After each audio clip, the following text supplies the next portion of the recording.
할렐루야. 여러분 함께 예배하게 되어서 또 너무나 감사합니다. 오늘 우리가 함께 찬양할 때 우리의 모든 마음과 우리의 모든 마음의 묵상을 주님의 사랑에 두십시다.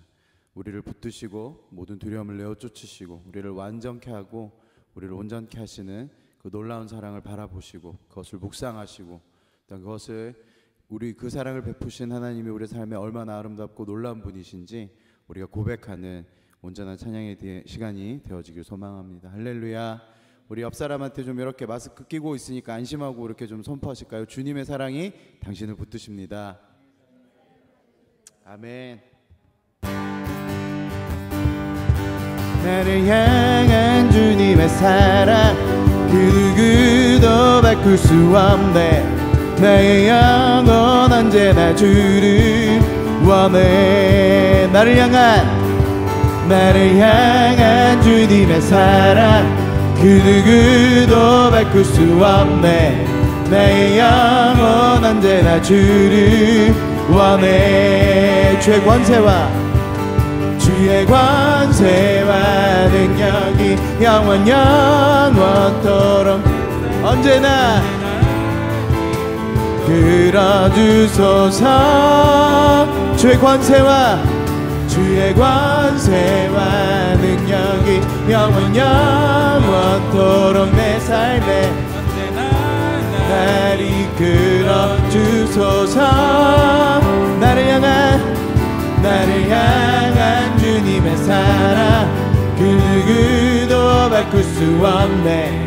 나의 영혼 언제나 주를. 우리 한 번 더 고백하십시다. 나를 향한 주님의 사랑 그 누구도 바꿀 수 없네.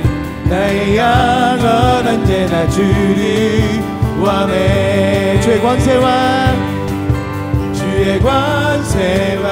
능력이 영원토록 내 삶에 언제나 날 이끌어 주소서. 주의 권세와 능력이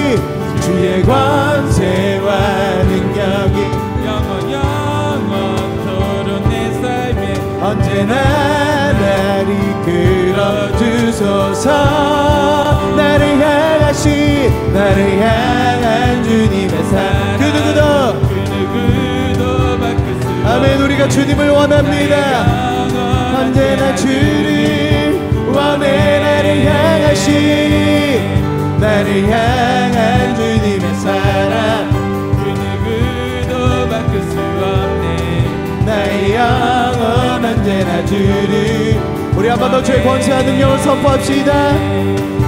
주의 권세와 아멘. 주님이 우리의 삶을 붙드십니다.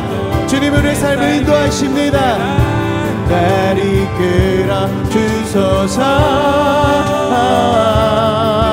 주의 권세와 능력이 영원토록 내 삶에 언제나 날 이끌어 주소서.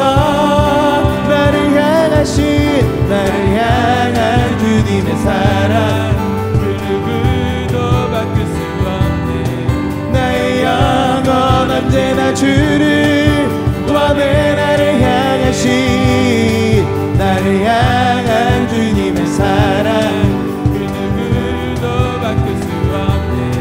나의 영혼 언제나 주를. 우리 다 주께 찬양하세.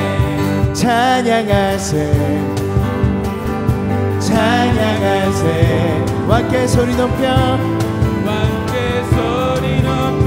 찬양 드리세. 찬양하세.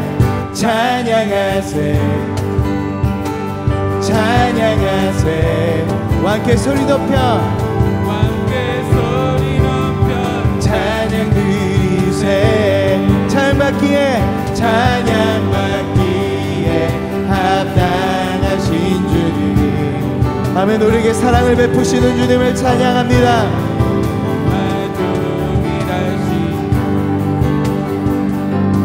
무릎 꿇고서 주 이름 외치세. 예수 나의 왕, 예수 나의 왕, 예수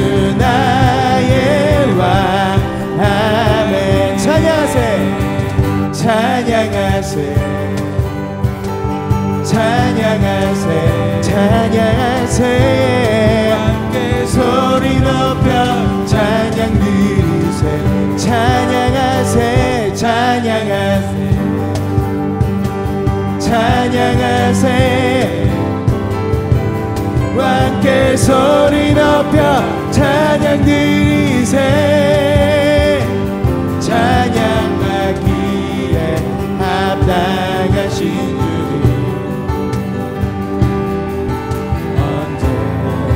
나 동일하신 무릎 꿇고서 주 이름 외치세 예수 나의 왕 예수 나의 왕 예수 나의 왕 아멘 찬양받기에 찬양받기에 합당 아멘 주님 우리의 삶을 향해 영원히 변치 않으시는 주님이심을 선포합니다.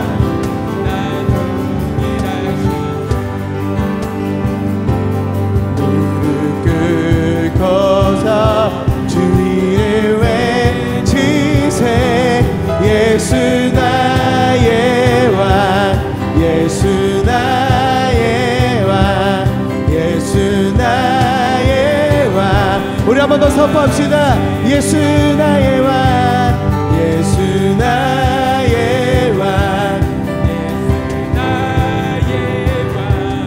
예수 나의 왕 아멘 할렐루야 우리에게 사랑을 베푸시는 왕 되신 주님 앞에 영광의 박수 올려드리십시다.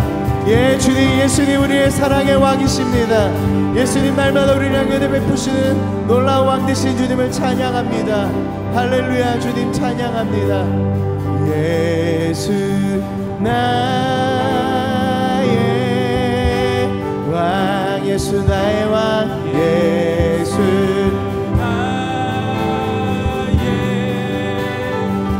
예수 나의 왕 예수 나의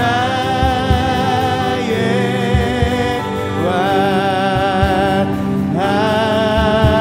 아멘 예수 우리와 예수 우리 여러분 우리의 왕 되신 주님의 이름을 선포합시다. 오 사랑의 왕 되신 예수님 예수 우리와 이 목사꾸리 교회 왕 되신 주님의 이름을 선포합시다. 수리 예수 우리와 우리와 예수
끝이 없는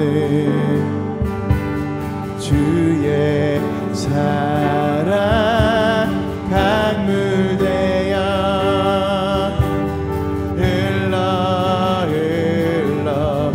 내 영혼에 자유함 주시네 새롭게 하시네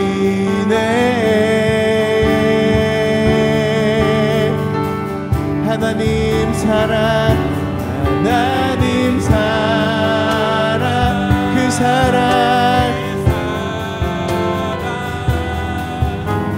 자유케 하네. 하나님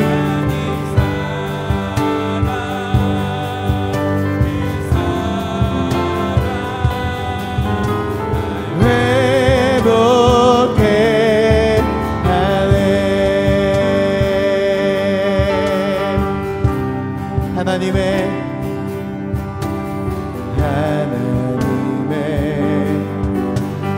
그늘아 내 모든 것, 내 모든 것.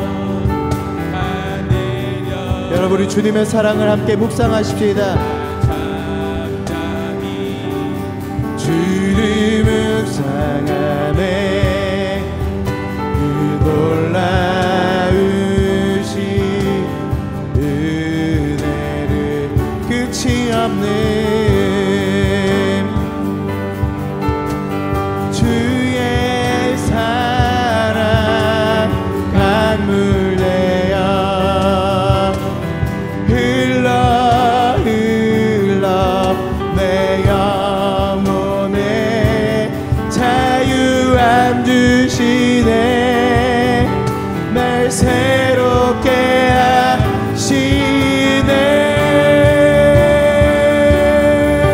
하나님 사랑, 하나님 사랑, 그 사랑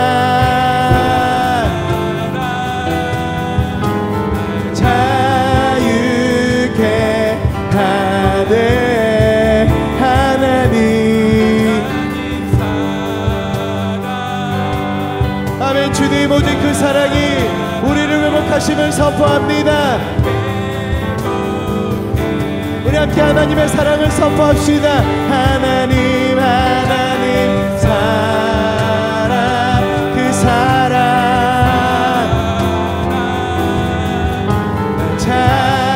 자유케 하네.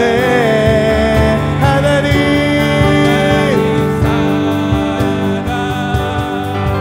그 사랑 나의. 여러분이 다시 한 번 더 그 놀라운 사랑을 선포합시다. 하나님 하나님 사랑. 아멘. 주님 그 놀라운 사랑으로 우리를 자유케 하여 주시옵소서. 죄에서부터 노임받게 하시며 주님의 그 놀라운 사랑으로 말미암아 우리가 회복되어질 수 있도록 아버지 우리를 인도하여 주시옵소서. 주님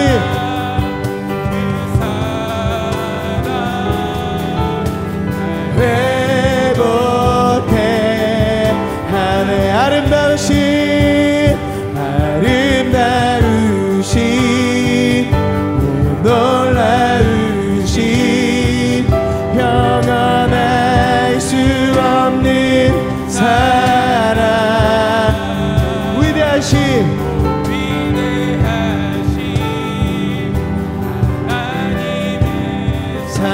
사랑 영원히 찬양하리.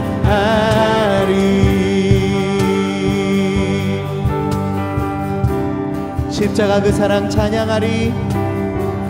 십자가 그 사랑 찬양. 날 구원하신 그 사랑 찬양합니다. 날 구원하신 그 사랑. 내 삶을 드려 찬양하리. 내 삶을 드려 찬양한 영원하신 주의 사랑. 한 번 더 고백하십시다. 십자가 그 사랑. 주님 우리를 구원하신 놀라운 사랑 되신 그 놀라운 십자가를 찬양합니다. 내 삶을 드려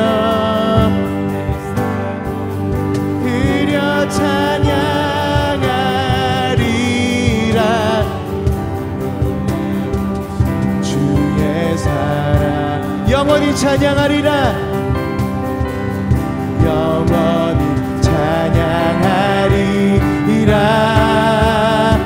하리라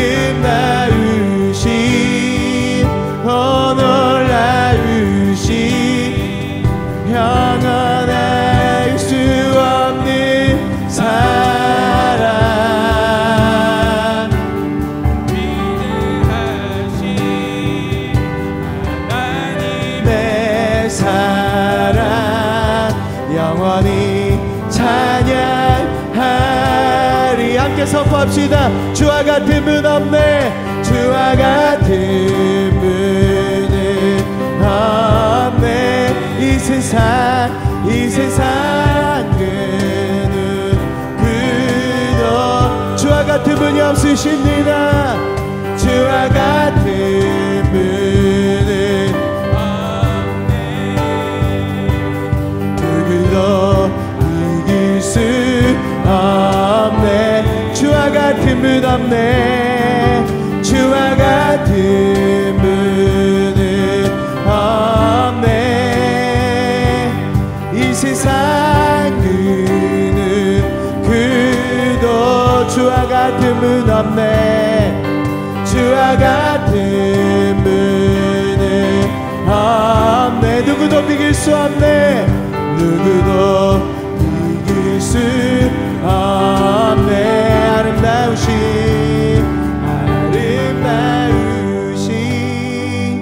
오 놀라우신 영원할 수 없는 오 위대하신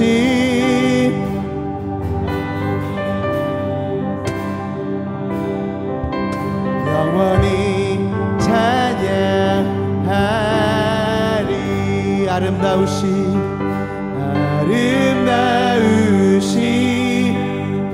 오 놀라우신 영원할 수 없는 사랑. 아멘. 주님 오 위대하신 하나님의 사랑 영원히 찬양하리.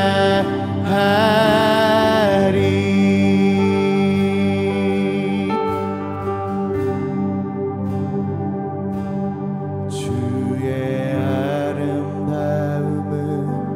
말로다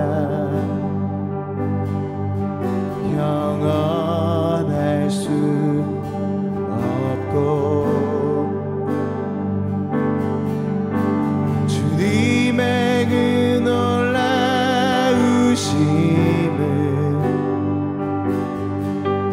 다 표현할 수가 없네. 누가 그 지혜를 깨닫고 누가 그 지혜를 깨닫고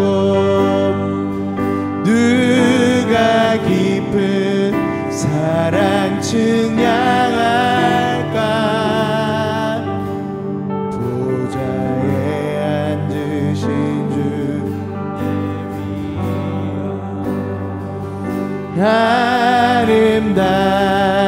아름다우신 주님. 내가 주를 경외함으로 내가 주를 경외함으로 주님 앞에 홀로 섭니다. 찬양 받으시기에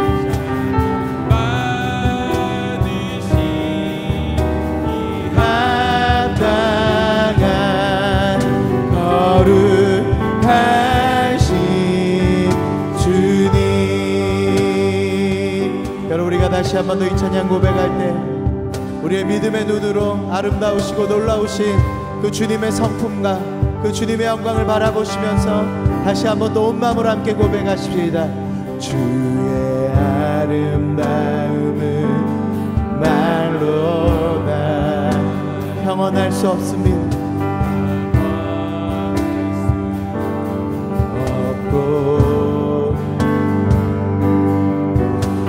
주님의 그 놀라우심을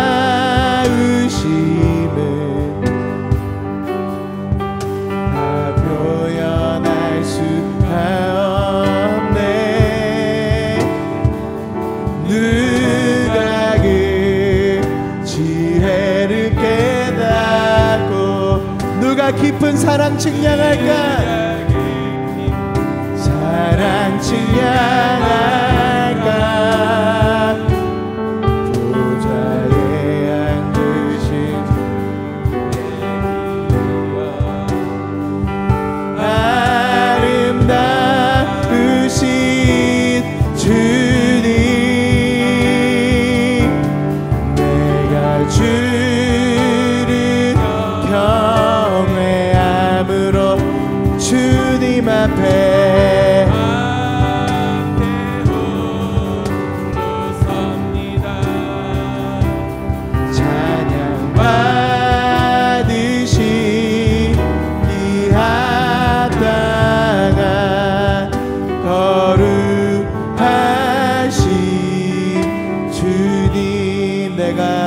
경외함으로 내가 주를 경외함으로 주님 앞에 홀로 섭니다. 찬양 받으시기 합당한 거룩하신 주님. 내가 주를 경외함으로 주님 앞에 홀로 섭니다. 찬양 받으시기 합당한 거룩하신 주님.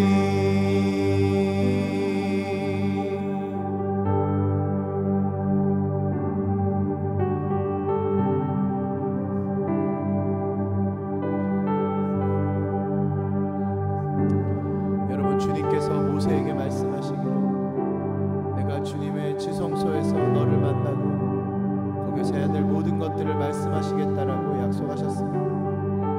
여러분, 이 시간에 우리가 함께 주님 앞에 그 약속을 힘입어서 함께 같이 기도하실 때, 주님, 내가 날마다 주님의 말씀 앞에서, 주님의 임재 앞에서 주의 아름다움을 보게 하시고 주님의 그 놀라운 사랑과 주님의 그 놀라운 성품을 날마다 경험할 수 있도록 주님 도와주십시오. 우리가 말씀을 묵상할 때마다, 또 말씀을 읽을 때마다 그 말씀 가운데 살아계셔서 역사하시며 하나님이 어떤 분인지 말씀하시는 그 하나님 만나게 하여 주십시오.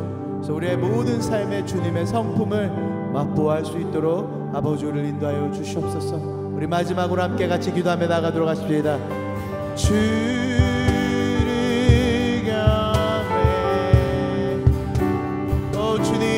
하나님, 우리가 날마다 말씀 앞에 나아갈 때마다, 말씀을 묵상하며 나아갈 때마다 하나님 그 말씀 가운데 살아계신 주님을 바라보며 주님을 맛보며 주님의 그 놀라운 성품과 영광을 맛볼 수 있도록 주님 도와주시옵소서. 오 주님, 살아계신 하나님 찬양합니다. 하나님, 우리가 그 사랑을 더 맛보고 싶습니다. 주님의 그 성품을 더 맛보고 싶습니다. 주님의 그 놀라운 성품을, 주님의 그 놀라운 영광을 더욱더 경험하고 싶습니다. 주님, 우리가 말씀 앞에 설 때마다, 주 앞에 나아갈 때마다 그 주님의 놀라운 영광과 성품을 맛보게 하여 주시옵소서.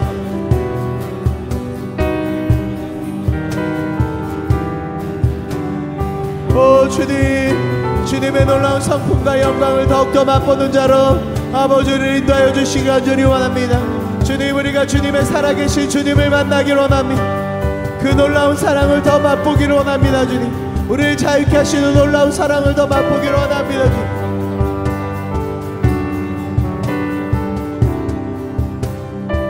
오 주님, 더 주님을 맛보기를 원합니다. 주님,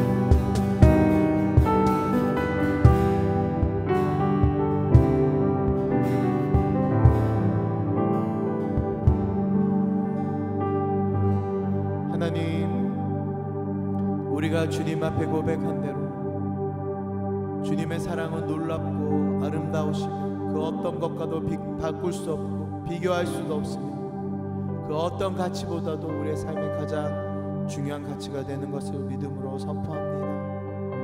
하나님 아버지, 우리가 말씀을 묵상할 때마다 또 주 앞에 찬양하고 주 앞에 예배로 나올 때마다 주님의 말씀을 펼쳐서 대할 때마다 그 말씀 가운데 살아계신 하나님, 그 말씀에서 우리를 만나시는 놀라운 하나님의 성품, 하나님의 영광을 날마다 경험할 수 있도록 주님 도와주시옵소서.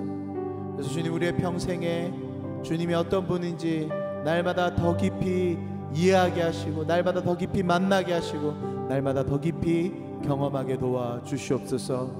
주님, 그 놀라운 성품을 경험하게 하시며 그 놀라운 성품으로 우리를 변화시킬 주님을 찬양합니다. 감사드리며 예수님의 이름으로 기도드렸습니다. 아멘. 오늘 말씀은 출애굽기 19장 1절과 2절 말씀. 같이 말씀 읽죠. 이스라엘 자손이 애굽 땅을 떠난 지 3개월이 되던 날 그들이 시내 광야에 이르니라. 그들이 르비딤을 떠나 시내 광야에 이르러 그 광야에 장막을 치되 이스라엘이 거기 산 앞에 장막을 치니라. 네. 출애굽기를 어떻게 봐야 될까라고 했을 때 광야로 정리하면 굉장히 편하다. 4개의 광야를 경험했죠. 홍해 앞에서는 홍해까지 가는 과정에 에담 광야. 그때 생각하셔야 될 것은 불기둥과 구름기둥을 그들이 처음 목격했고 그것에 따라 인도함 받기 시작했다라고 하는 것. 두 번째는 홍해를 건넌 다음에 수르 광야에 들어갔죠. 거기서는 어떤 엄청난 목마름을 경험했고 하나님이 처음으로 이스라엘 전체에게 계시하셨죠. 나는 너희를 치료하는 여호와다. 이걸 말씀하셨고요. 그 다음에 신광야. 라면 생각하시라고 그랬어요. 신라면 먹는 거 2가지를 거기서 공급받죠. 만나와 메추라기 했고요. 그 다음에 르비딤 지난주에 나눴습니다. 르비딤은 광야는 아니지만 거기서 또 사건이 있었죠. 사실은 3가지 사건이 있었는데 2가지만 말씀을 드렸어요. 첫 번째 사건은 또 물이 없어가지고 무리바 사건. 하나님의 거룩함에 관한 문제. 모세가 그거 나타내지 못해가지고 나중에는 가나안에 못 들어가는 불상사가 벌어지는 그런 일이 있었고 그 다음에 아말렉과의 전투가 있었고요. 그 다음에 이제 안 다뤘지만 18장에는 리더십이 세워지는 과정, 장로들이 세워지는 과정이 있어요. 이 3가지가 르비딤에서 일어났습니다. 다 이게 하나의 프로세스입니다. 그리고 오늘 이제 시내 광야에 대한 이야기를 하는데 사실은 시내 광야가 제일 중요하죠. 왜냐하면 분량으로 봐도 19장서부터 40장까지는 다 시내 광야. 어쩌면 레위기도 다 시내 광야에 편입을 시켜야 되는 것이죠. 시내산에서 있었던 하나님의 말씀들이 쭉 진행이 되니까 굉장히 방대한 분량의 그 광야 내용입니다. 사실은 시내산이 어떻게 보면은 구약의 핵심 가운데 핵심이라고 그렇게 볼 수 있죠. 여기에서 이제 나오는 언약이 시내산 언약, 아주 중요한 언약. 구약을 언약으로 정리하면은 참고로 말씀드리면 아브라함, 노아 언약이 있었고 아브라함 언약이 있었고 그 다음에 이제 시내산 언약이 있고 다윗 언약이 있고 이렇게 4가지로 언약을 정리할 수가 있어요. 구약은. 그게 이제 예수 그리스도께 연결이 되는 거예요. 예수 그리스도는 언약의 종결자. 그래서 우리가 예수님을 믿으면 모든 언약을 어떻게 하는 거예요? 프리패스하고 예수 그리스도를 통해서 영생을 얻고 이스라엘 백성 혈족으로 누렸던 모든 것, 혈연으로 관계됐던 모든 것들이 이방인들인 우리에게도 동일하게 적용이 되는 이런 놀라운 역사가 있는 것이죠. 그렇게 여러분 구약을 보시면은 이제 좀 뼈대를 세워가면서 성경을 읽으실 수가 있으실 것입니다. 오늘 이제 말씀해 보니까 시내 광야에 도착한 다음에 모세가 홀로 하나님 앞에 올라갔습니다. 이 산을 우리가 시내산이라고 얘기를 하죠. 사실은 시내산이 여러 군데 있다고 그래요. 근데 이제 이 시내산은 더 시내산이라고 얘기해야 되겠죠. 정관사 덜을 붙여가지고 어디 있는지 몰라요 지금. 그래서 지금은 못 가지만은 관광 가면은 서로 이게 시내산이다 저게 시내산이다 막 그렇게 막 한다고 그러는데 사실 모른대요. 전승적으로 어딘지를 모른대요. 아무튼 이 산에 오르게 됩니다. 그러면서 주목해야 될 것이 5절과 6절 말씀이에요. 같이 말씀 읽어보겠습니다. 세계가 다 내게 속하였나니 너희가 내 말을 잘 듣고 내 언약을 지키면 너희는 모든 종족 중에서 내 소유가 되겠고 너희가 내게 대하여 제사장 나라가 되며 거룩한 백성이 되리라. 너는 이 말을 이스라엘 자손에게 전하라. 이게 시내산 언약의 핵심 내용입니다. 여기서 중요한 표현이 뭐냐면은 너희가 내 말을 잘 듣고 그 다음에 내 언약을 지키면 뭡니까? 조건입니다. 조건. 일방적인 언약이 아니에요. 조건적인 언약입니다. 그러면 하나님께서 이스라엘 민족을 소유로 삼고 거룩한 제사장 나라, 거룩한 백성이 되게 하시겠다. 이것이 시내산 언약의 그 내용인 것이죠. 그러면서 무엇을 지켜야 될까라고 했을 때 20장서부터 십계명과 율법 조항들이 24장까지 나오고 25장의 성막 내용이 나오는 것이죠. 그게 이제 35장서부터 다시 한번 반복이 되는, 패럴된다고 하죠. 병행되는. 이제 이런 것이 출애굽기의 구조입니다. 이때 모세의 역할이 있습니다. 중개인 역할을 하는 것이에요. 어떻게 보면 셔틀입니다. 시내산에 올랐다가 또 내려와서 백성에게 말을 전하고 또 올랐다가 오르락 내리락 계속 반복해서 하는 것을 볼 수가 있죠. 첫 번째 올랐을 때 이제 7절과 8절 이 말씀을 듣고 5절과 6절 말씀을 듣고 내려가서 백성들에게 얘기를 하는 거예요. 뭐라고 얘기했냐면은 7절과 8절이죠. 모세가 내려와 백성의 장로들을 불러 여호와께서 자기에게 명령하신 그 모든 말씀을 그들 앞에 진술하니 백성이 일제히 응답하여 이르되 여호와께서 명령하신 대로 우리가 다 행하리이다. 모세가 백성의 말을 어떻게 해요? 또 하나님께 가서 전하는 거예요. 눈에 보이지 않는 갭이 있다고 하는 것을 우리가 보게 됩니다. 그냥 하나님이 직접 말씀하시면 되는데 그렇게 하지 않고 중개자 모세를 통해 가지고 그것도 굳이 시내산에 소환을 해가지고 거기서 대화를 나눈 다음에 다시 산 밑에 있는 백성에게 보내서 하나님의 말씀을 전하게 합니다. 그럼 백성들이 그 말씀에 대한 반응을 보이죠. 그러면 그 반응을 가지고 다시 시내산에 오르는 어떻게 보면 굉장히 번거롭고 불필요한 과정들을 19장은 반복하고 있다는 것을 우리가 보게 됩니다. 두 번째 올랐을 때의 내용이죠. 9절서부터 15절인데 같이 읽어보겠습니다. 여호와께서 모세에게 이르시되 내가 빽빽한 구름 가운데서 내게 임함은 내가 너와 말하는 것을 백성들이 듣게 하며 또한 너를 영원히 믿게 하려 함이니라.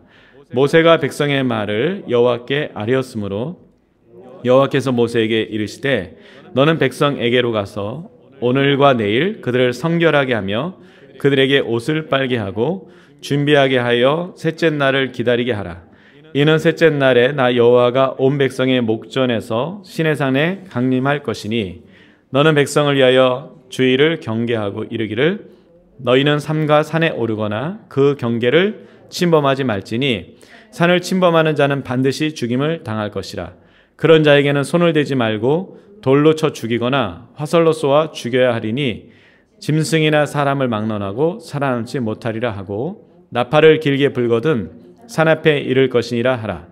모세가 산에서 내려와 백성에게 이르러 백성을 성결하게 하니 그들이 자기 옷을 빨더라. 두 번째로 시내산에 오른 그 모세는 빽빽한 구름 가운데서 말씀하시는 하나님의 음성을 듣습니다. 여러분 이 말씀을 보면은 우리는 좀 연상이 되죠. 뭐 서울의 어지간한 산, 여기 가까운데 북한산만 해도 구름이 빽빽하게 이렇게 낄 때가 있잖아요. 그걸 연상하면은 우리가 보면 뭐 그럴 수도 있나 보다 이렇게 생각하는데 여러분 구름이라는 것이 수증기를 통해서 형성이 되는 거잖아요. 생각해 보십시오. 신의 광야입니다. 많은 땅이에요. 연간 강수량이 지금도 굉장히 적은 곳입니다. 그런데 어떻게 되고 있어요 지금?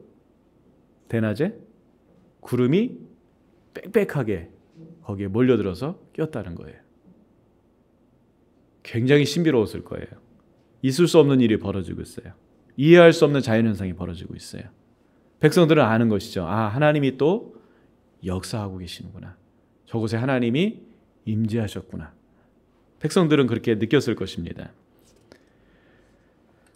이때 하나님께서 모세에게 말씀을 하시는 거예요. 시내산에 강림하셔가지고 뭘 말씀하셨습니까? 한마디로 나를 만날 준비를 해라. 그 준비가 뭐냐면은 너희들 성결하게 해라. 옷을 빨아 입어라. 또 여인들을 가까이 하지 말아라. 그러면서 3일 동안 그것을 준비하면서 대기하라고 그렇게 말씀하시는 것이죠. 우리가 좀 눈여겨봐야 될 것이 12절과 13절이에요. 분명히 하나님이 이스라엘 백성들을 만나기를 원하셨잖아요. 그런데 참 이해할 수 없는 말씀을 하십니다. 같이 읽어보죠. 너는 백성을 위하여 주의의 경계를 정하고 이르기를 너희는 삼가 산에 오르거나 그 경계를 침범하지 말지니 산을 침범하는 자는 반드시 죽임을 당할 것이라. 그런 자에게는 손을 대지 말고 돌로 쳐 죽이거나 화살로 쏘아 죽여야 하리니 짐승이나 사람을 막론하고 살아남지 못하리라. 좀 이해하기가 어려워요. 왜냐하면 하나님이 지금 이스라엘 백성들을 만나기를 원하시는 거잖아요. 그래서 성결하게 하라고 준비를 시키셨잖아요. 그런데 정작 뭐라고 얘기하시는 거예요? 산에 올라오면 안 된다. 무슨 안전사고 날까 봐 그러는 것도 아니고 심지어 그 경계 이상을 넘어오지 말라고. 그런데 그 경계도 제사장까지만 그 경계선에 설 수 있는 거예요. 경계선이 그 제사장들이 말하자면 가이드처럼 거기 서가지고 백성 못 올라오도록, 더 이상 가까이 오지 못하도록 그렇게 가이드를 하는 것이고요. 모세와 아론만이 산에 오를 수가 있습니다. 백성들은 경계 밖에 있어야 하는 것이죠. 만약에 그것을 뚫고 들어오면 어떻게 된다는 거예요? 죽임을 당할 것이고, 행여나 살아남는다 할지라도 그 사실이 발각되면 돌로 쳐 죽여야 된다. 화살을 쏴서 죽여야 된다. 누구든 막론하고, 지휘고하를 막론하고 그렇게 해야 된다 라고 했을 때 정말 이해하기 힘든 하나님의 말씀인 것이죠. 그런데 이것을 이해할 수 있는 키는 딱 하나입니다. 뭐냐면은 거룩함이라고 하는 게, 거룩함. 그 키를 가지고 이 본문을 봐야 하는 것이죠. 시내 광야에 이르기 전에 이스라엘 백성들은 이미 하나님의 기적을 충분히 경험했습니다. 하나님이 어떤 분인지, 어떤 능력을 가지신 분인지 알았어요. 그러나 우리가 알아야 될 것은 그것만으로 거룩하신 하나님 앞에 온전히 나아갈 수 없다고 하는 거예요.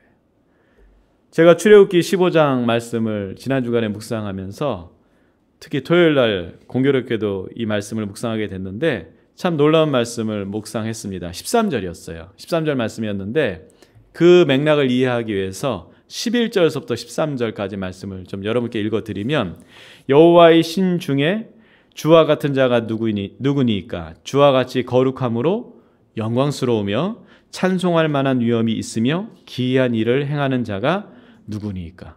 그러니까 이스라엘 백성들은 하나님이 거룩하다는 것을 알게 됐어요. 뭘 통해서요?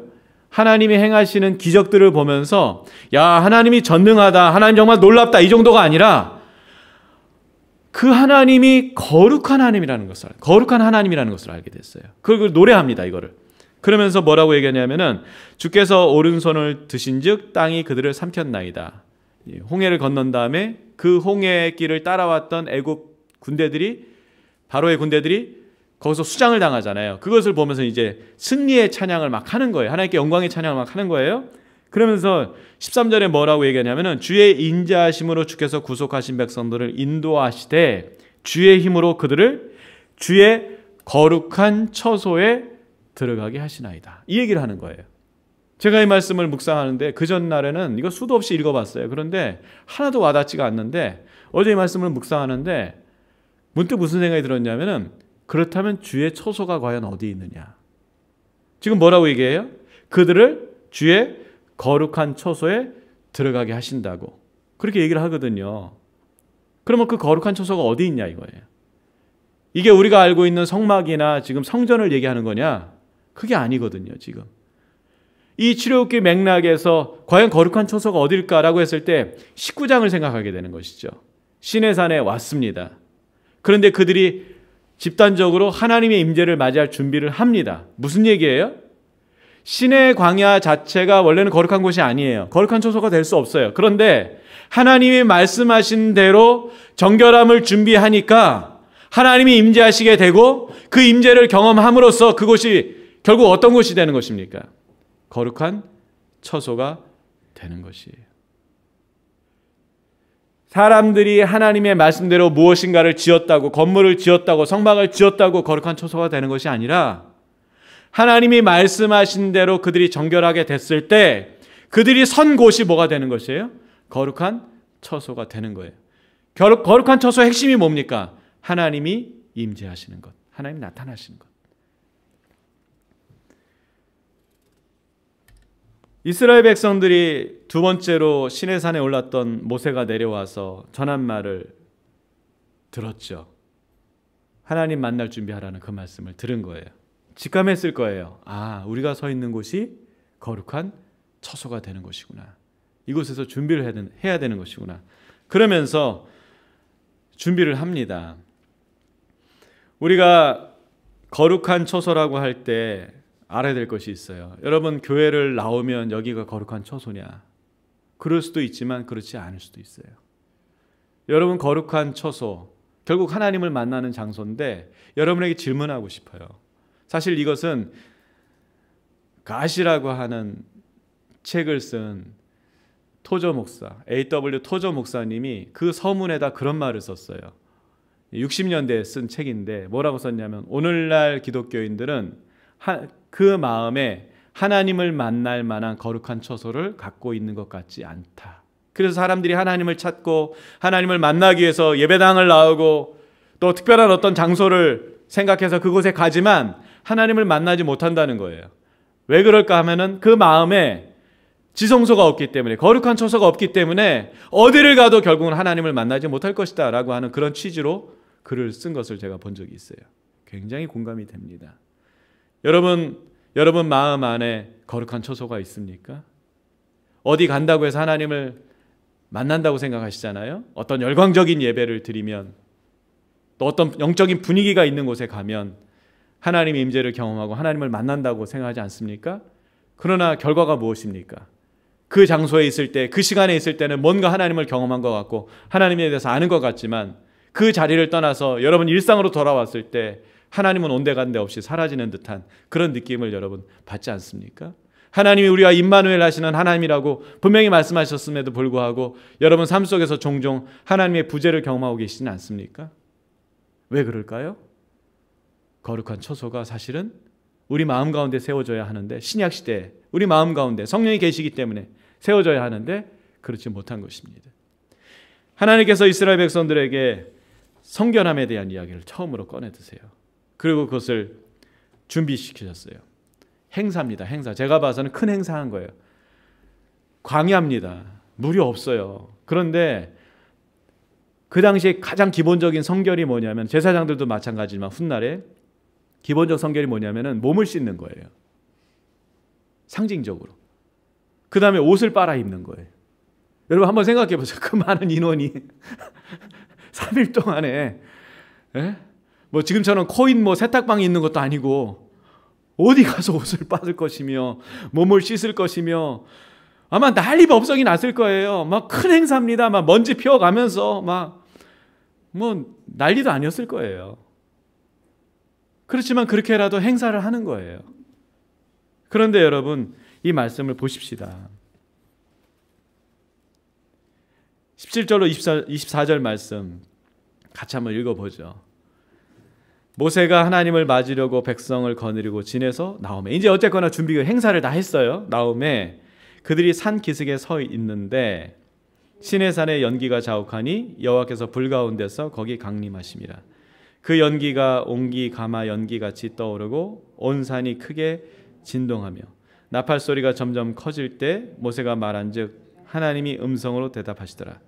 여호와께서 시내산 곧 그 산 꼭대기에 강림하시고 모세를 그리로 부르시니 모세가 올라가매 여호와께서 모세에게 이르시되 내려가서 백성을 경고하라. 백성이 밀고 들어와 나 여호와에게 와서 보려고 하다가 많이 죽을까 하노라. 또 여호와께서 가까이 하는 제사장들에게 그 몸을 성결히 하게 하라. 나 여호와가 그들을 칠까 하노라. 모세가 여호와께 아뢰되 주께서 우리에게 명령하여 이르시기를 산 주위에 경계를 세워 산을 거룩하게 하라 하셨사온즉 백성이 시내산에 오르지 못하리이다. 여호와께서 그에게 이르시되 가라. 너는 내려가서 아론과 함께 올라오고 제사장들과 백성에게는 경계를 넘어 나 여호와께로 올라오지 못하게 하라. 내가 그들을 칠까 하노라. 하나님이 계속 경계하세요. 어떤 말씀을 하시는 게 아니에요. 뭘 경계하십니까? 하나님께 가까이 나오지 말라고, 함부로 나오는 사람이 없도록 하라고, 내가 심판할까 너희들 그것을 두려워하라고, 그 말씀을 계속 하시는 거예요. 그런데 그 16절에 보면 어떤 일이 벌어지냐면요, 하나님이 시내산에 강림을 하십니다. 그때 백성들이 반응이 있어요.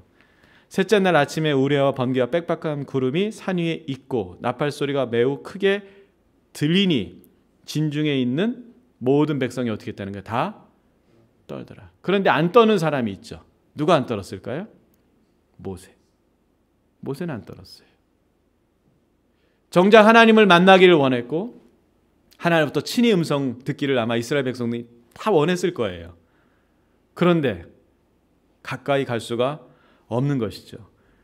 여러분 왜 출애굽기 19장이 이것을 이렇게 자세하게 우리에게 말하고 있을까요? 그랬을 때 제가 거룩함의 관점에서 이것을 보자고 얘기하고 있지 않습니까? 사실이 그렇습니다. 세 단계의 사람이 있다고 하는 것을 우리가 보게 돼요. 백성들, 제사장들, 그 다음에 아론과 모세. 하나님께 접근할 수 있는 접근 권한이 다르다고 하는 것을 우리가 보게 돼요. 백성들은 어디까지 접근할 수 있어요? 시인의 산 경계. 넘어갈 수가 없어요. 그 경계까지는 경계에는 누가 서 있는 거예요? 제사장들, 아론의 자녀들, 자손들이 거기 서 있어요. 정작 하나님께 정말 가까이 갈 수 있는 사람은 누굽니까? 단 두 사람. 모세와 아론. 거룩함이라는 관점에서 봤을 때 이걸 우리가 어떻게 해석해야 됐을까라고 할 때 저는 그렇게 이해했습니다. 뭐냐면은 수동적이고 피동적으로 거룩함을 행사처럼 그렇게 여기면서 하나님의 거룩함의 요구에 겨우 맞추는 사람, 자발적으로 맞추는 게 아니에요. 그냥 그렇게 하라고 했으니까 어쩔 수 없이 죽지 않기 위해서 그래도 하나님의 영광과 임재는 보고 싶으니까 모세가 얘기한 대로 수동적으로 그냥 행사처럼 거룩함을 준비한, 정결함을 준비한 사람들이 있죠. 대다수의 사람들, 백성들, 그들이 갈 수 있는 단계가 있는 것이에요. 제사장들, 하나님이 거룩하다는 거 알아요. 지식적으로 압니다. 하나님께 가까이 가면 죽는다는 것도 알아요. 그러나 자발적으로 거룩함을 추구하진 않았던 것 같아요. 그냥 거기까지. 아론이 어땠을지 모르겠지만 모세는 분명합니다. 모세는 거룩함을 추구하는 삶을 살았죠. 출애굽기 3장에 보면은 모세가 처음 사실은 이곳에서 시내 광야에서 하나님을 만나는 장면이 나옵니다.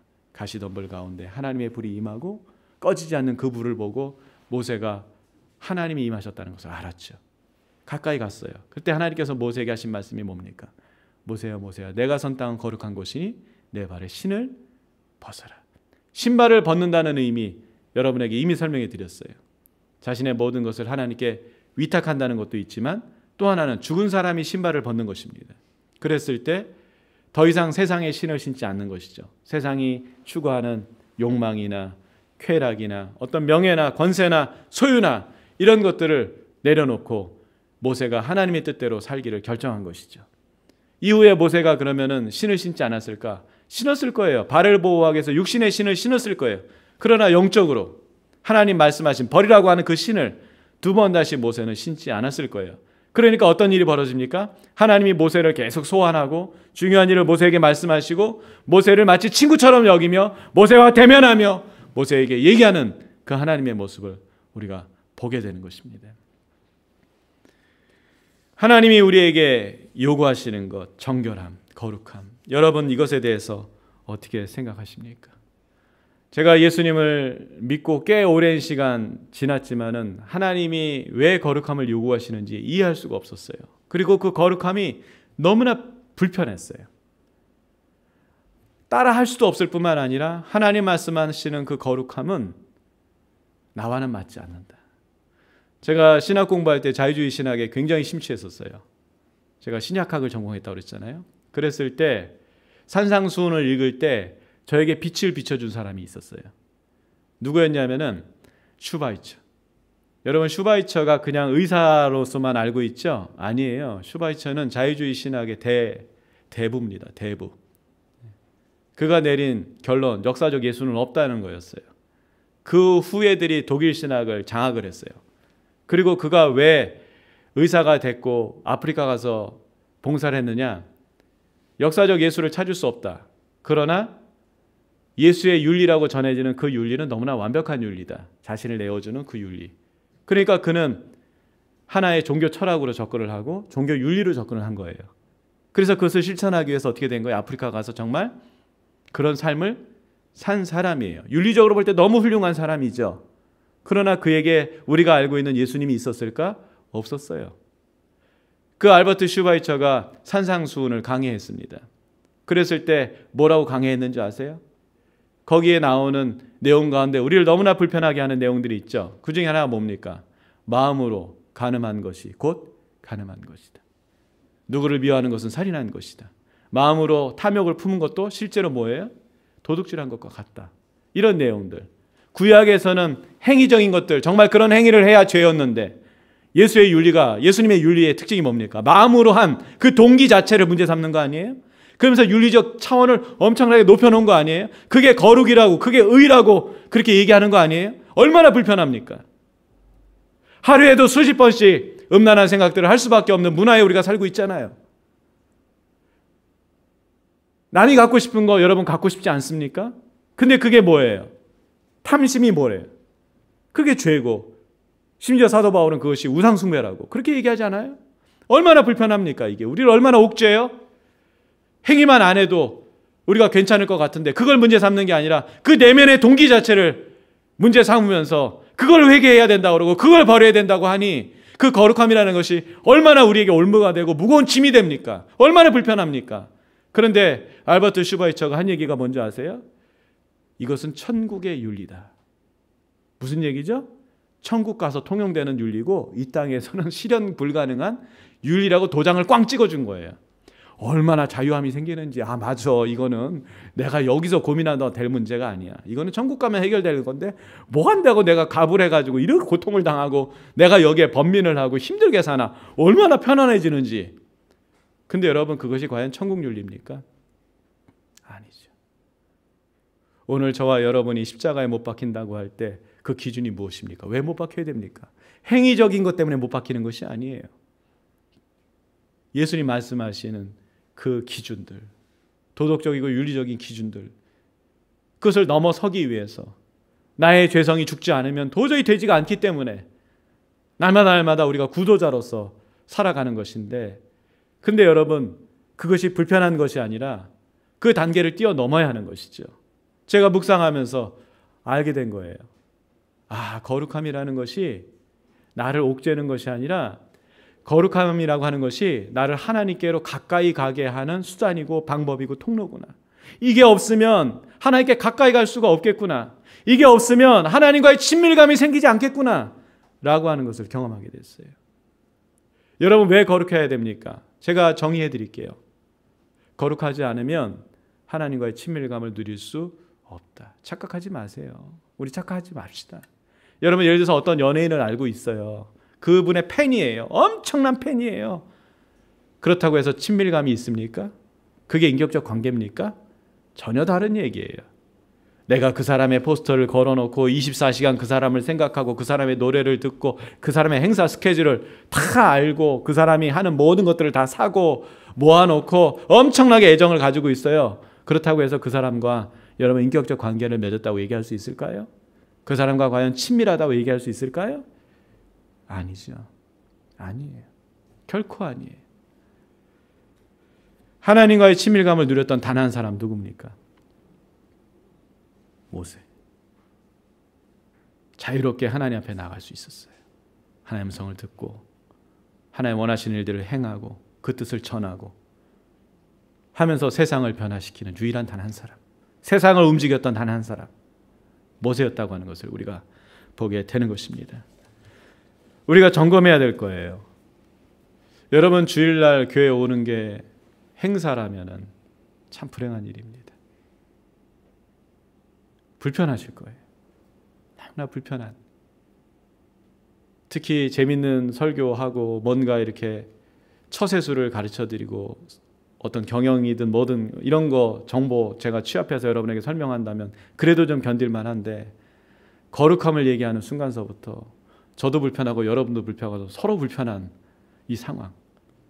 그러나 오늘 이 19장이 뭘 얘기합니까? 여러분 결정하셔야 돼요. 하나님의 자녀잖아요. 저와 여러분이 하나님의 자녀잖아요. 이걸 부정할 수는 없잖아요. 그런데 어디에 서 있을 거냐, 이거 어디에 서 있을 거냐. 저 멀리 서가지고 찬양은 하나님 앞에 엎드리길 원하고 하나님 저를 만나 주십시오, 기도는 그렇게 하는데 정작 하나님이 나타나니까 이 백성들이 어떻게 하는 거예요? 하나님이 나타날 전조가 나타났죠. 그랬더니 하나님 직접 나타난 것도 아니고 어떤 전조, 그걸 테오판이라고 그러거든요. 하나님 나타나는 현상, 자연적인 초자연적 현상이 나타나는데 그걸 보면서도 그냥 벌벌벌벌 떠는 거예요. 무서워가지고 어떻게 될까 봐. 그런 단계로 신앙생활을 계속 할 건지, 아니면 제사장들처럼 하나님에 대한 거룩함을 좀 이해하고 있지만 정작 어떤 경계선 언저리에서 들어가지도 못하고 나가지도 못하고 그냥 그 언저리에 있을 건지, 아니면 그것을 돌파해서 죽임을 당하지 않고 하나님 앞에 설 것인지 우리가 결정해야 되지 않겠습니까? 설교를 준비하면서 말씀을 준비하면서 저는 그런 생각이 들었어요. 작은 교회 공동체의 특권이 뭘까? 우리 옆 사람 좌우인 사람들에게 그렇게 얘기합시다. 산 정상에서 만나요. 뭐 몇 명 되지도 않잖아요, 그냥. 예? 뭐 여기서 뭐 누구 나고 하고 뭐 그럴 필요 뭐가 있어요? 서로 끌고 밀고 같이 손잡고 어떻게 하는 거예요? 시내산 정상에서 만나서 우리가 하나님을 예배하는 거예요. 매 주일마다 저는 그렇게 될 수 있기를 소망합니다. 준비하셔야 돼요. 주중에 말씀을 읽고 묵상을 하고 기도를 하고. 저도 죄 지어요. 어떻게 합니까? 요즘 시대가 그런데 마음속에. 그러나 매일 회개하고 그 죄가 저의 삶을 파괴하지 못하도록 저 스스로를 지키고 영적인 싸움을 하는 거예요.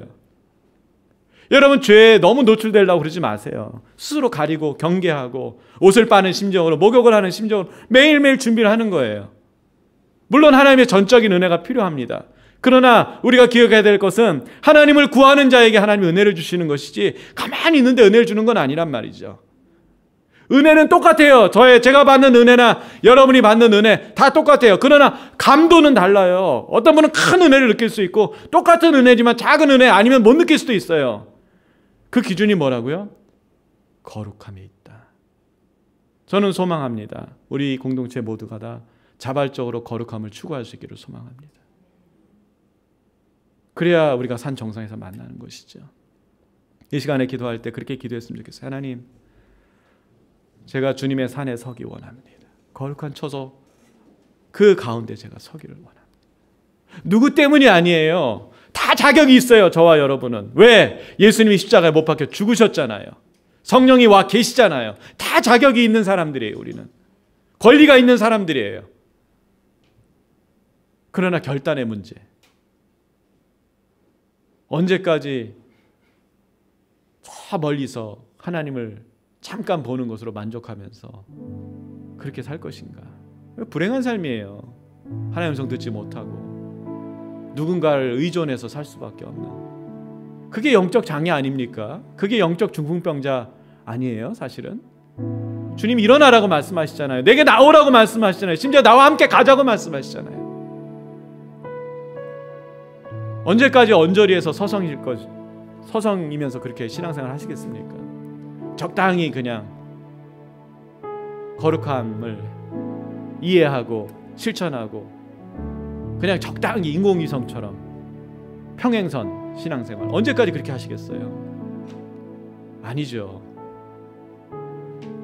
우리가 돌파해도 죽지 않는 거룩함으로 주 앞에 나가야 될 줄 믿습니다. 기도하십시다. 주님, 내가 거룩하니 너도 거룩하라고 하는 그 말씀이 저에게 소망이 되고 기쁨이 되고 능력이 되길 원합니다. 우리 교회를 위해서 여러분 함께 기도하십시다. 주님, 묵상누리교회 이 공동체 모든 지체들이 함께 손잡고 주님이 말씀하시는 거룩한 산에 서게 해주십시오. 우리가 그곳에서 하나님을 매주 마음껏 찬양하며 하나님 임재를 경험하게 해주십시오. 하나님 음성 듣게 해주십시오. 그리고 들은 음성을 세상에 전하는 저희들이 될 수 있도록 축복해 주십시오. 우리가 이 시간에 기도하도록 하십시다. 기도하겠습니다. 자비로우신 아버지 하나님 감사합니다. 저희들을 사랑하신 주님 찬양합니다. 하나님을 기대합니다. 하나님을 기대합니다. 하나님을 기대합니다. 하나님, 우리 공동체 모두가 다 하나님 거룩한 산에 서게 해주십시오. 주님의 처소에 서게 해주십시오. 하나님, 누구도 낙오되지 않게 해주십시오. 함께 손잡고 주님의 거룩함 가운데 서게 해주십시오. 하나님, 모두가 다 친밀한 주님의 자녀들 되게 해주십시오. 하나님, 수동적이고 어떤 이례적 행사로서 거룩함을 추구하는 것이 아니라 날마다 일상 가운데 하나님, 우리가 거룩함을 추구할 수 있도록 도와주십시오. 경건에 이를 수 있도록 도와주십시오. 하나님, 그래서 하나님, 우리가 거룩한 산에 모두가 함께 서서 매주 하나님 앞에 예배할 때 하나님 임재 가운데 기쁨의 또 영광의 축제가 될 수 있도록 도와주시고, 하나님 음성을 들으며 그 음성대로 살 뿐만 아니라 그 음성을 세상에 전하는 저희들이 될 수 있도록 도와주시옵소서. 우리 어린 아이들부터 청소년, 청년에 이르기까지 또 우리 장년과 우리 권사님들 한 분 한 분을 축복합니다. 아버지 하나님, 우리 안에 계신 성령님을 의지합니다. 성령 하나님 역사하시고 인도하여 주시옵소서. 오 주님, 주께서 행하시기를 간절히 구합니다. 오 주님, 인도하여 주시옵소서. 주님 감사합니다. 감사합니다. 주님 인도하여 주시옵소서. 우리 우리 마음에 결단하고 또 마음에 사모함으로 주 임재 안에서 같이 찬양드리겠습니다. 내 모든 것 나의 생명까지 다 주님 앞에 드립니다.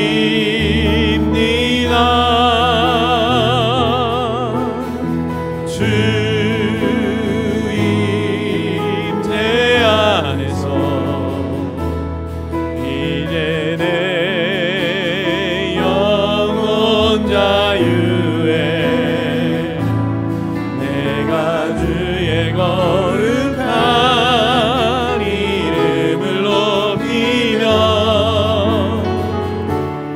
예배하리.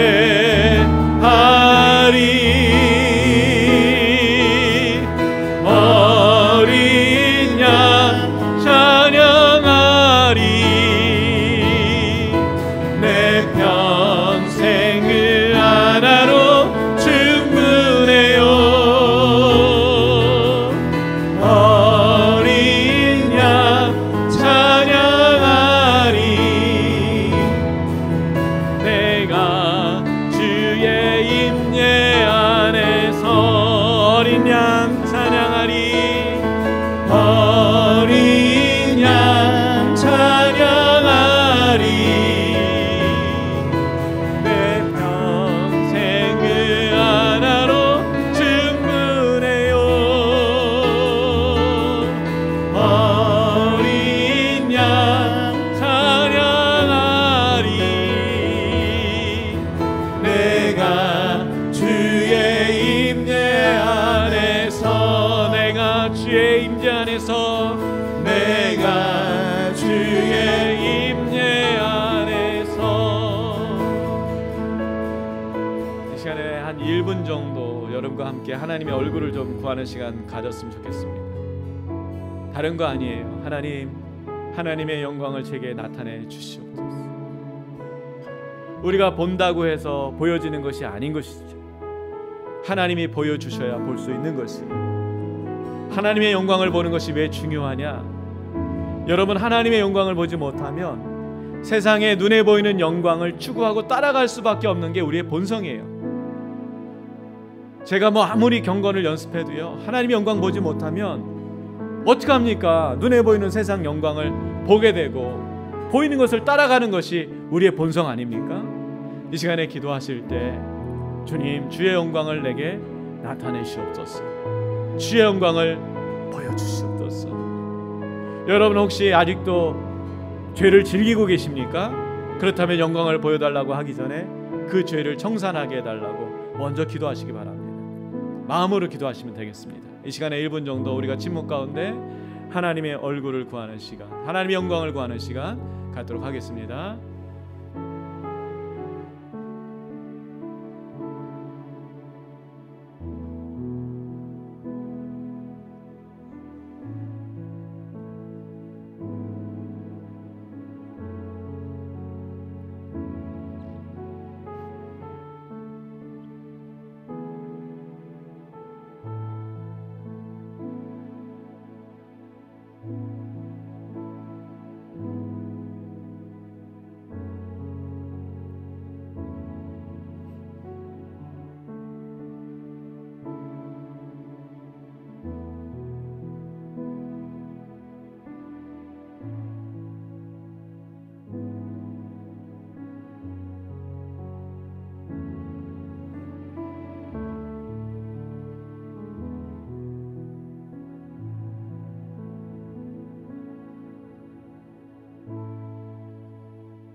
하나님 아버지, 예수 그리스도를 우리에게 보내실 때 예수 그리스도가 하나님의 은혜와 진리가 충만한 분으로서 우리에게 오셨다고 요한복음을 통해 말씀하셨습니다. 이것이 성경에만 기록된 말씀이 아니고 단지 누군가 전해준 말씀이기에 그런가 보다 그런 말씀이 아니라 우리가 직접 경험하기 원합니다. 하나님 일주일 삶 속에서 하나님의 영광을 바라보게 하시고 하나님의 영광을 알므로 그 영광을 기뻐하고 소망하며 그 영광 가운데 하나님을 예배하고 하나님 말씀하시는 것들을 이뤄가는 삶을 살 수 있도록 우리의 삶을 인도하여 주시옵소서. 그렇게 행하실 주님을 찬양하며 예수님의 이름으로 기도드립니다. 아멘. 지금은 우리 주 예수 그리스도의 은혜와 우리 아버지 하나님의 다함없으신 사랑하심과 날마다 우리를 거룩한 처소에 서게 하시는 성령님의 놀라운 그 은혜와 역사가 오늘 예배를 마치는 묵상누리교의 모든 지체들과 온라인으로 예배하는 지체들 또 우리 선교지의 선교사님들에게 함께 하시기를 간절히 축원하옵나이다.